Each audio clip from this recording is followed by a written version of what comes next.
Të vetmit që janë për integrimin edhe për arsye etnike dhe duhet identiteti, sepse në Bashkimin Evropian minorancat kanë hapësira më të mëdha demokratike frymare janë shqiptarët.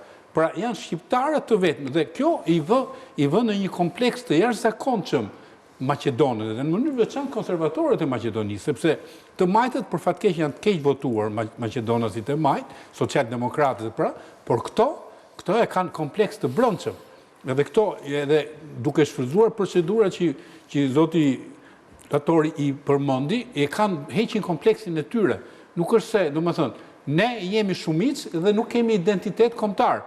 Ju pakisht keni identitet kombëtar. Kjo e komplekson edhe kryeministrin Miçkovski, i cili është nga konservatorët njihet në pak në disa agjanse që lexova unë, është nga kritikët e mëdhenj të kësaj gjëje. Dhe kjo është në kompleksin e partisë të tij dhe në kompleksin e tij si leadership i saj. Dhe ndaj e komplikon gjën. Po e vetmja zgjidhje është që edhe ka dhe një element tjetër që ju e cekët, po që mua më rezulton ndryshe, është kërkuar sepse kryeministri ka akuzuar për politizim të gjës. Dhe partitë politike ndaj kanë ndetur të distancuara. Ama mbështetjen e kanë marrë nga akademikët, e kanë marrë nga intelektualët, këto partitë politike, nëse i referohet shqiptarëve, nuk i kanë parë fare të shqetësuara. Politizimi është ky, sepse mendojnë që mbrapa është Ali Ahmeti e tjerë që po i nxisin këto protesta. Zakonisht përdoren edhe për ta zvogluar, pra për ta tkurrur lëvizjen, për ta zhvlerësuar. Dhe duket sikur çështja është politike, po nuk është politike, është identitare. Ju keni edhe maqedonasit këtu, domethënë pakicën maqedonase këtu, një pjesë kanë marrë pasaporta bullgare, një pjesë marrin pasaporta maqedonase. E kuptoni se çfarë mungese identiteti ka Maqedonia? Është shtet artificial, më nuk ka një histori shtetërore të saj, ose sigurisht janë pjesë përbërëse. Po, kur vjen punat e Ballkanit Perëndimor na marrin zvarre dhe ne, ku është problemi? Apo e Platon? Çështja është që atë ta zgjidhin ata. Ne nuk po hym ka ajo pjesë. Ajo çfarë hym ne është pikërisht aspekti tjetër, se çfarë do arrim. Në qoftë se ne intereson të integrohemi vetë në Bashkimin Evropian, edhe po ashtu edhe rajone, sepse kjo na fut gjithë bashkë. Kjo që po bën, teorikisht do ishte më i lehtë nëse futemi gjithë rajon. Maqedonia e Veriut është komplet e kundërta për të arritur këtë gjë. Sepse në qoftë se ti ke probleme me vende të tjera, siç ishte Greqia, tani Bullgaria, dhe nuk ke shëndoshur situatën brenda vendit tënd dhe ke një konflikt i cili mund të rrezikojë që të agravohet më tej në të ardhmen mbi baza etnike, atëherë kjo e vë dyshim edhe sikur të mos kishte asnjë këmbgulje nga shtetet tjera fqinje lidhur me çështjet identitare.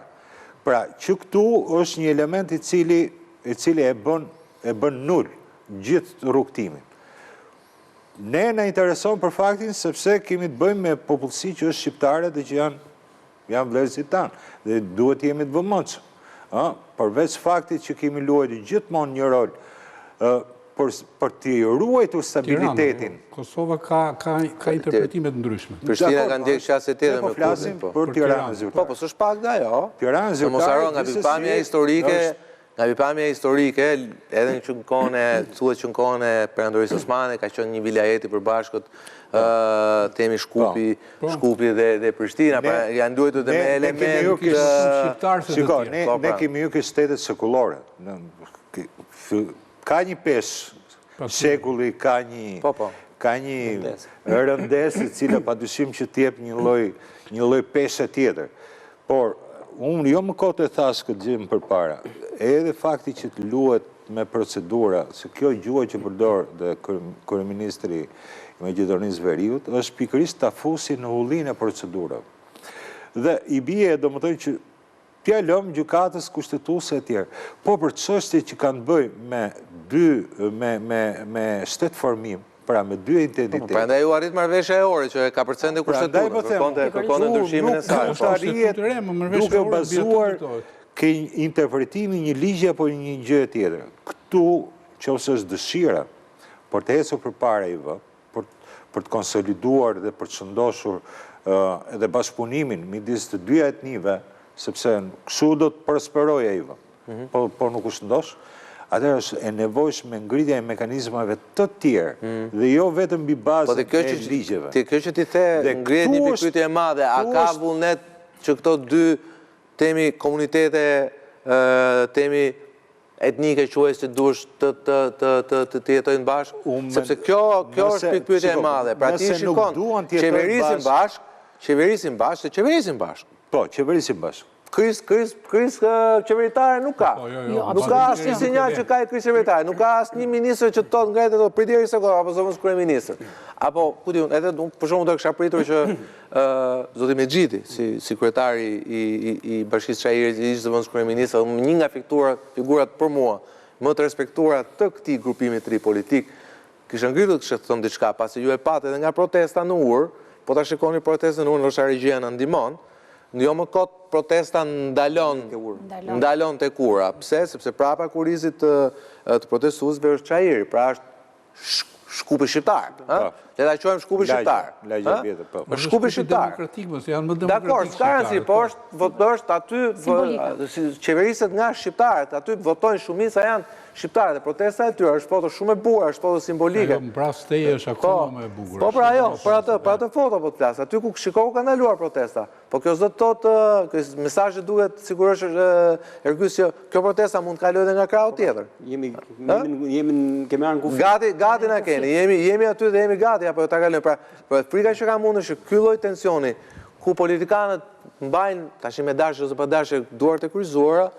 Unë kam frikë që mund të krijojë dhe një situatë caktore e cila të jetë me pasojë sigurisht për Maqedoninë e Veriut dhe shqiptarët atje, por mund të jetë me pasojë edhe për gjithë perspektivën europiane. Pastaj këtu teoritë konspirative janë të hapura. Patjetër. Ke rusët, ke serbët, ke kinezët, ke këtë dush ti. Ka shumë të interesuar që aty të ketë destabilitet. Kështu që në këtë kuptim vetë Maqedonia duhet të jetë interesuar për të kundërtën, sepse një destabilizim i Maqedonisë nuk i sjell, se shkrirë e saj. Shqiptarët do avojnë destabilitetin e Maqedonisë sepse do jenë më të varfër, shteti do ketë probleme të tjera. Por do avojë kryesisht vetë Maqedonia që s'do bëjë dot shtet, pra domethënë ata që ngrihen ata heronj s'bëjnë dot një shtet funksional normal. Por mua më shqetëson dy, për thënë aspekti i shqiptarëve. Kemi dy palë shqiptarë këtu, shqiptarët atje dhe shqiptarët këtu. Shqiptarët këtu një herë, jo që s'kan bërë asnjë gjë, s'kan investuar asnjë gjë. Për shembull, flitet ka 4 universitete, po a kemi ne universitete që ta kemi hapur ne këtu një herë? Pse mos hapim ne universitetet atje? Pse mos punojmë ne për politika, për bashkëta, për integrim midis shqiptarëve me njëri tjetrin, për të pasur më të qartë vizionin se si duhet shqiptarët sillen atje? Për pasur një platformë Akademia e Shkencave, sigurisht, patjetër. Që të çojmë ne akademik tan atje. Jo më të keti platformë Akademia e Shkencave. Serbët e kanë tyre, ne nuk na pëlqen tyre. Po ata për veten e tyre janë rregull. Ore 3% nga grekët, 5 sa nuk e di sa kanë në Shqipëri, domethënë çfarë bëjnë me aq sa kanë. Domethënë ne kemi 30% atje dhe i lëm jetim ata, i lëm ata përballë Mickovsit apo Gruevsit kush ka qenë atje, domethënë gjatë gjithë këtyre kohëve. Është vërtetë. Nga ana tjetër, vetë faktori shqiptar atje është bërë më shumë instrument i politikës dy shteteve Kosovës dhe Shqipërisë këtej matan. Dhe ata janë përçarë me njëri tjetrin sepse më shumë kanë interesa kush do marr pushtetin atë llokmën që i është lënë shqiptarëve atje se sa interesat e përbashkëta kombëtare. Dhe po shumë Ali Ahmeti thotë vërtet ka bërë luftën dhe ka meritën për aq sa u arritën. Sigurisht ishte momenti, ishte pas luftës Kosovës dhe të tjerë. Por nga ana tjetër Ali Ahmeti e ktheu politikën në një instrument ndarjesh punësimesh dhe favoresh, ku diun, klanore, fisnore, materiale etj etj. Pra politika nuk, pra, çfarë bën? Fituam dhe pastaj hajde bëjmë paradë tani, ose hajde bëjmë ndajmë pazaret. Dhe kjo mendoj është një prej arsyeve pse Maqedonia fiton terren, Mickovski fiton të drejtën të tallet dhe të bëjë si dojë dhe të madje të bëjë ato cinizmat me procedura. A thu se çështja e drejtave është çështje procedurale. Për mua këtu, se është ajo që s'ka shkja, s'është problemi të shkja, është tek ne, domethënë. Dhe unë i kësaj teorie jam. Në këtë mes, problemin e kemi ne. Ai sigurisht vëlla që do të shkelë se ti e ke lejuar. Është vërtet. Nuk është arritën ata, s'voglohemi ne.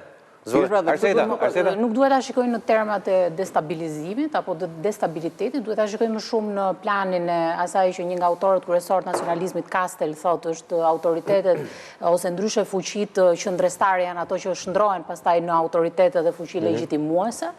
Dhe në vende multietnike ku ka një përplasje, qoftë të çështjeve të në vetvetet nacionalizmit, të patriotizmit, edhe ndoshta edhe të luftës për të drejta, gjithmonë kemi një tendencë që qëndresa është ajo që legjitimon.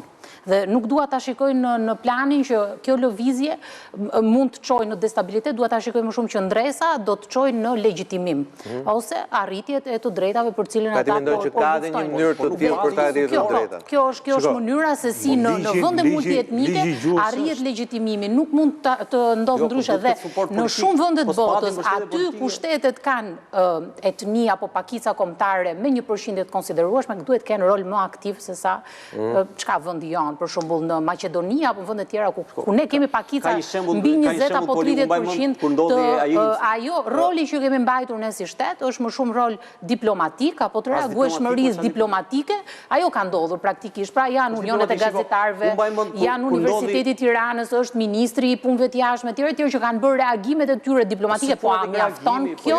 Pra, këto duhet ta çojmë roli aktiv. Politik kur ty të ndodh një gjë dhe ti tash i bën reagim. Jo politik për ditë. Jo vetëm kaq, po e kem fal që sa për kujtesë duket kujtesë autike në sensin themi jo miksor fjalës, por kujtesë e kemi në kushtetut.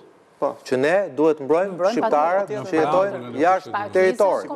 Pra është e kemi në kushtetut. Roli jon pra është diplomatik, por duhet të jetë aktiv në politik bërje me strategji politik bërse. Kushtetutën e vendit tonë. Kushtetuta tot kujdesu për shqiptarët jashtë territorit. Ose mamën kur ndodhi incidenti në Kumanov, lagjet e Trima që u vranë, nuk e di sa vetash se marrin shqiptarët atje.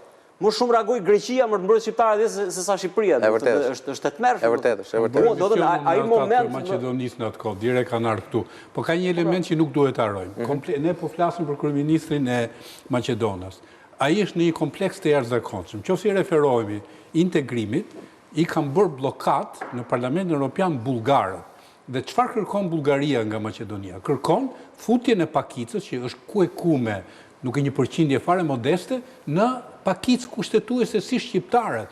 Dhe kjo e ka kompleksuar më shumë kryeministrin Maqedonës. Dhe kjo ja jep atij dhe drejtën që ta mbështesin maqedonasit e tjerë, pra kërkon një mbështetje popullore nga qëndrimi, sepse i kanë të gjitha rrugët e mbyllura për shkak të vetos bullgare. Pra për kujtesë. Po. Gruevski mbi këtë narrativ fitoi 4 herë zgjedhjen. Po mund të fitoj ky prapë. Po i fiton, po ku shkon Maqedonia?